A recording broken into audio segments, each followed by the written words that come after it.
Bonjour à tous, bonjour à toutes, j'espère que vous allez bien aujourd'hui. On se retrouve pour une nouvelle vidéo, version 2 de mes anciennes vidéos.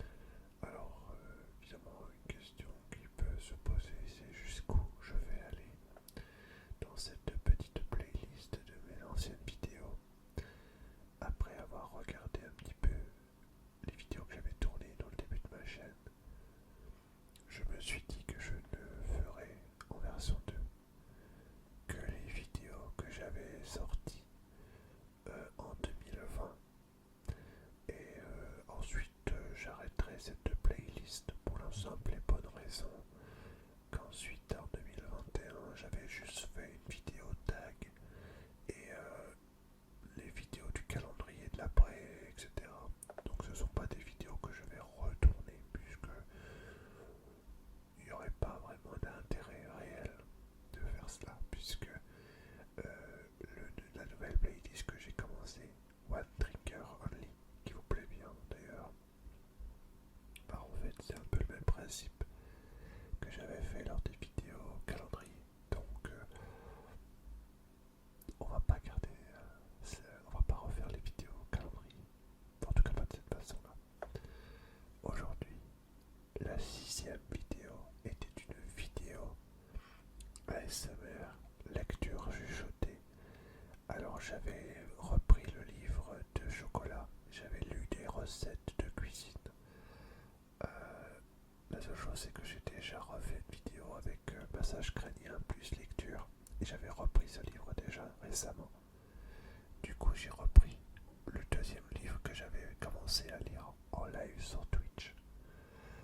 C'est un livre que j'ai, comme les plus anciens de la chaîne vous reconnaîtront bien sûr ce livre puisque je l'utiliserai régulièrement pour faire du tapping dessus.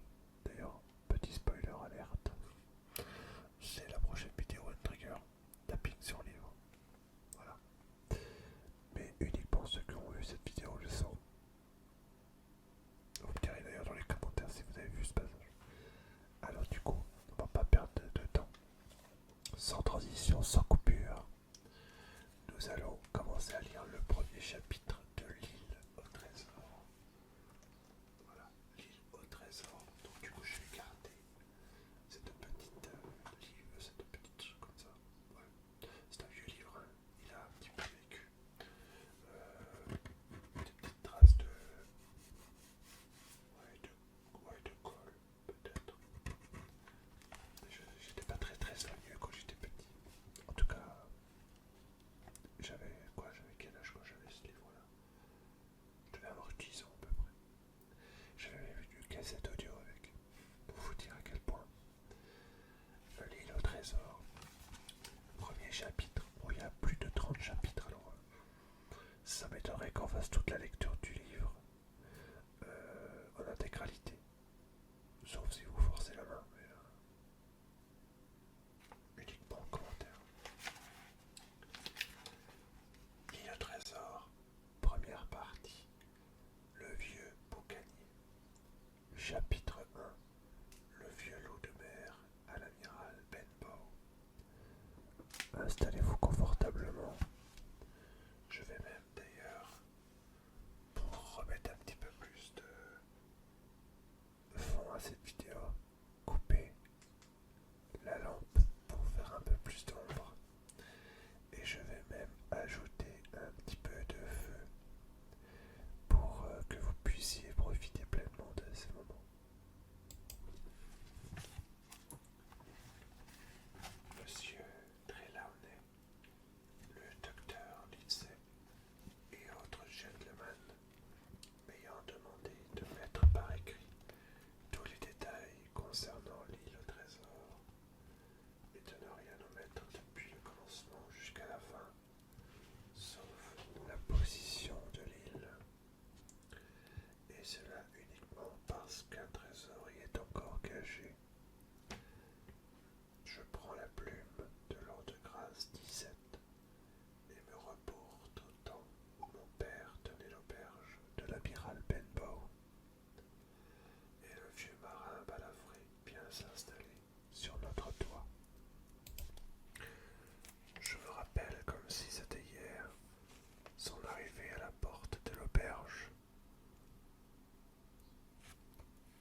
sur les épaules de son manteau bleu tout taché.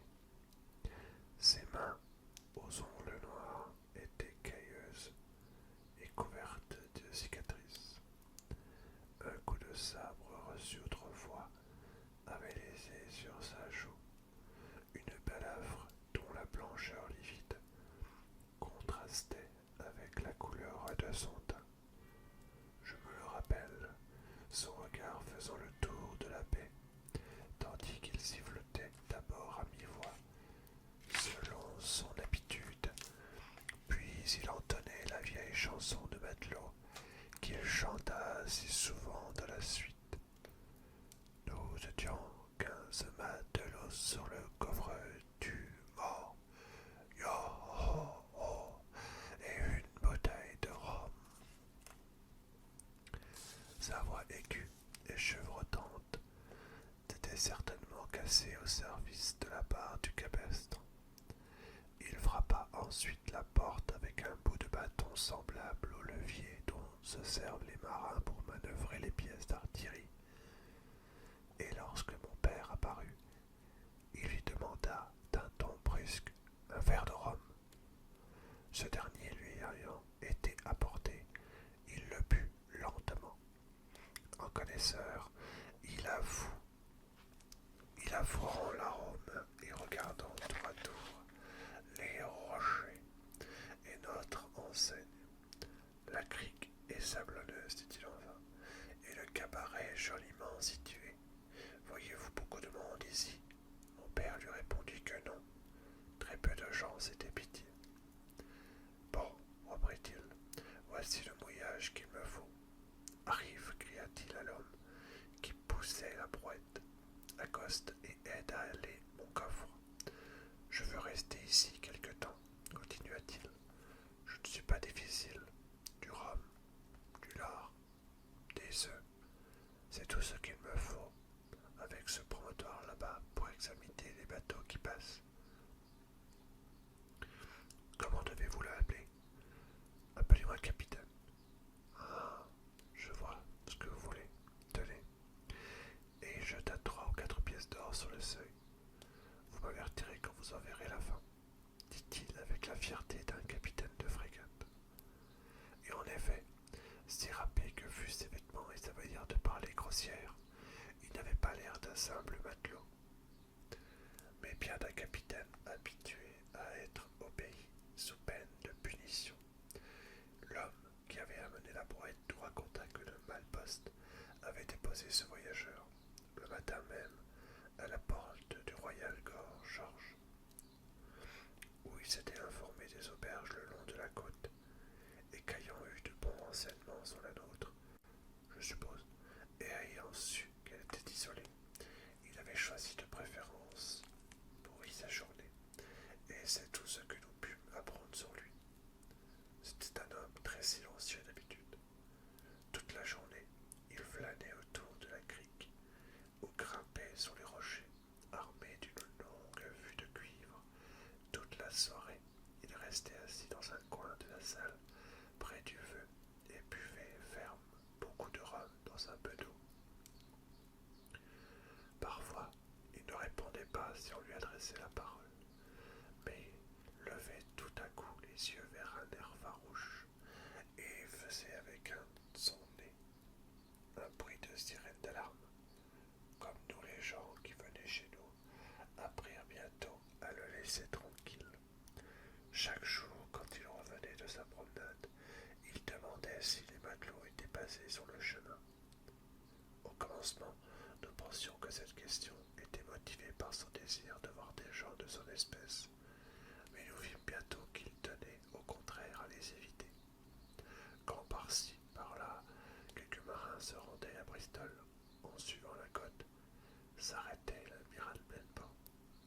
Le capitaine l'examinait à travers les rideaux de la porte avant d'entrer dans la salle et restait en sa présence, aussi muet qu'une carpe. Pour moi, du moins, il n'y avait pas de secret là-dedans, car je partageais en quelque sorte ses inquiétudes. Un jour, il m'avait en effet pris à part pour me promettre une pièce pièce de 4 sous, le premier de chaque mois si je voulais bien veiller au grain et l'avertir si j'apercevais jamais un matelot avec une jambe de bois.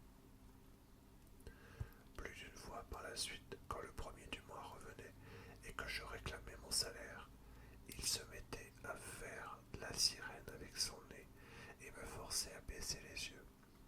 Mais avant la fin de la semaine, j'étais sûr qu'il reviendrait à de meilleurs sentiments et m'apportait ma pièce de 4 sous en me répétant de veiller au grain et de guetter le matelot à une seule jambe. Ce personnage devint alors une hantise. Pour moi, je ne puis vous dire à quel point. Dans les nuits de tempête, quand le vent ébranlait les 4 coins de notre maison et que les vagues déferlaient en mugissant le long de la crique et en bondissant par-dessus les rochers, je le voyais m'apparaître sous 1000 formes et avec une expression diabolique. Tantôt sa jambe était coupée au genou, tantôt à la hanche, et c'était aussi parfois une sorte de monstre qui n'avait jamais eu qu'une jambe placée au milieu d'un corps. Enfin, dans les plus terribles de mes cauchemars, je le voyais s'élancer près de moi, après moi dans une folle poursuite, à travers les haies et par-dessus les fossés. Je vous assure que je gagnais bien ma pièce mensuelle au prix de ces épouvantables visions. Mais la terreur que j'avais de ce matelot n'égalait encore pas celle que le capitaine inspirait à ceux qui l'approchaient. Il avait des nuits, quand il avait absorbé plus de rhum que sa tête ne pouvait en supporter, où il restait assis sans faire attention à personne, chantant ses vieilles et vilaines chansons de matelot, et parfois aussi il demandait des vers pour tout le monde et forçait l'assistante tremblante à écouter ses histoires ou à apprendre en chœur ses chansons. Parfois, la maison tremblait sous les yo-ho-ho retentissants, tous les voisins se réunissant par crainte pour leur vie, et chacun chantant plus fort que l'autre pour éviter des réprimandes, car, dans ces accès, le capitaine était le plus tyrannique des compagnons. Il frappait du poing sur la table pour imposer son silence autour de lui, ou bien il entrait dans une colère effroyable pour une question qui lui était faite, ou parce qu'on ne lui en faisait pas, estimant qu'alors personne n'écoutait son histoire. Il ne permettait pas davantage à qui que ce soit de quitter l'auberge avant que lui-même soit ivre, au point d'avoir à peine la force de regagner sa chambre en titubant. Ces histoires étaient justement la cause de la frayeur de ses auditeurs. Elles étaient épouvantables. Il n'y était question que de pendaisons, de sauter le pas, de tempêtes sur mer, de spectres, d'exploits sauvages, etc. À l'entendre, on pouvait supposer qu'il avait passé sa vie parmi les pires hommes que Dieu ait jamais laissé naviguer sur les mers, et le langage dont il se servait pour conter ses récits était presque aussi révoltant que le récit lui-même de ses crimes.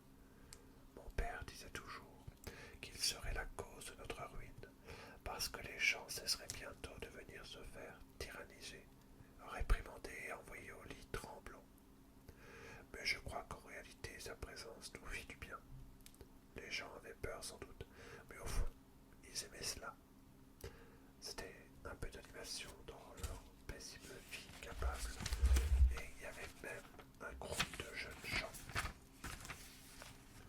qui avaient la prétention de l'admirer, l'appelant un vrai loup de mer, un vieux marin d'eau salée, et d'autres noms du même genre, ajoutant seuls ces sortes d'hommes rendaient l'Angleterre redoutable sur mer. Ils semblaient toutefois vouloir nous ruiner d'une autre manière, car ils continuaient de rester chez nous, les semaines succédant aux semaines, les mois aux mois, sans qu'ils pensât renouveler la provision d'argent qu'il nous avait versée en arrivant, et sans que son père eut le courage de lui réclamer. Du reste, mon père s'étant hasardé par la suite à lui faire remarquer. Le capitaine se mit à faire si fort la sirène avec son nez que mon père, croyant entendre un rugissement, s'enfuit dans sa chambre, épouvanté. Je le vis ensuite se tordre les mains de désespoir, et je suis sûr que la peur et le chagrin hâtèrent de beaucoup sa triste mort prématurée. Tout le temps qu'il resta chez nous, le capitaine ne fit d'autres frais pour son habillement que l'achat de quelques paires de bas et un colporteur. Une des cordes de son chapeau étant ramollie, il la laissa pendre en avant, bien que ce fût très incommode quand le vent soufflait. Je me rappelle l'aspect de son vêtement qu'il raccommodait lui-même dans sa chambre en haut de l'escalier, et qui n'était plus fait à la fin que de pièces et de morceaux. Il ne recevait ni n'écrivait jamais de lettres, ne parlait jamais qu'aux voisins, et encore quand il était grisé par le rhum. Quant à son coffre, aucun de nous ne l'avait jamais vu ouvert. Il trouva une fois cependant à qui parler, et ce fut vers la fin de mon pauvre père. Le docteur Livesey était venu un jour assez tard dans l'après-midi voir son malade et avait accepté que ma mère lui servît un léger dîner. Après quoi, il avait été fumer sa pipe dans la salle en attendant son cheval qu'on devait lui amener du hameau voisin, car nous n'avions pas d'écurie dans ce temps-là.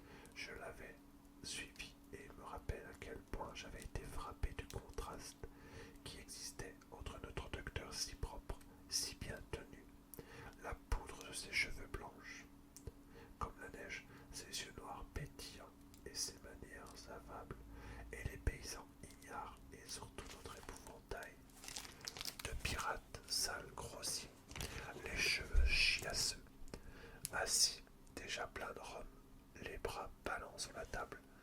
Tout d'un coup, ce dernier entonna son éternelle chanson. Nous étions 15 matelots sur le coffre du mort.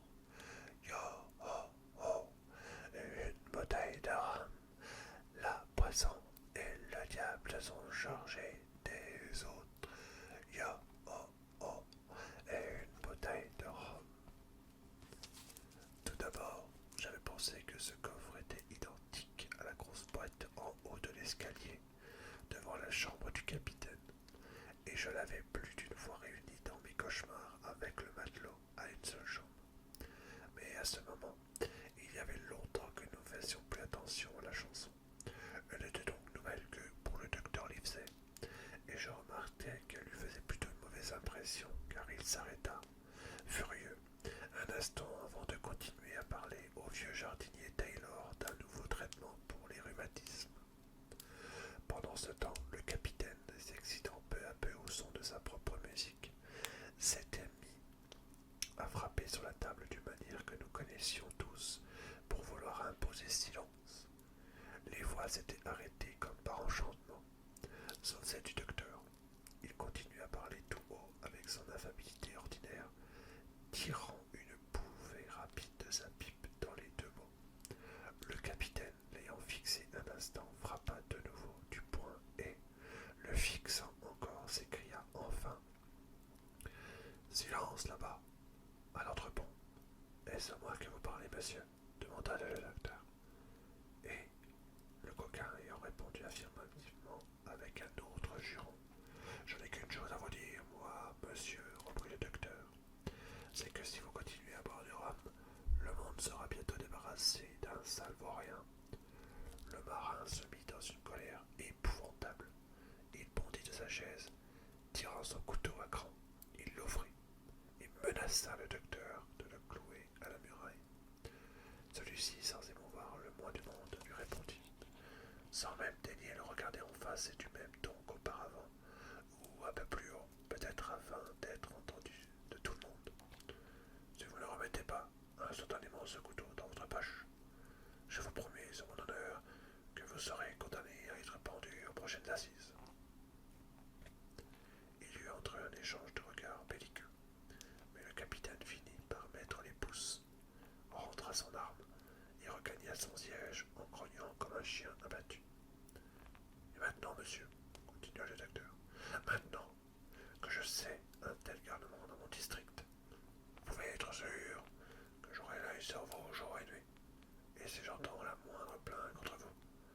ne serait-ce que pour une grossièreté comme celle de ce soir, je saurais trouver le moyen de vous chasser d'ici.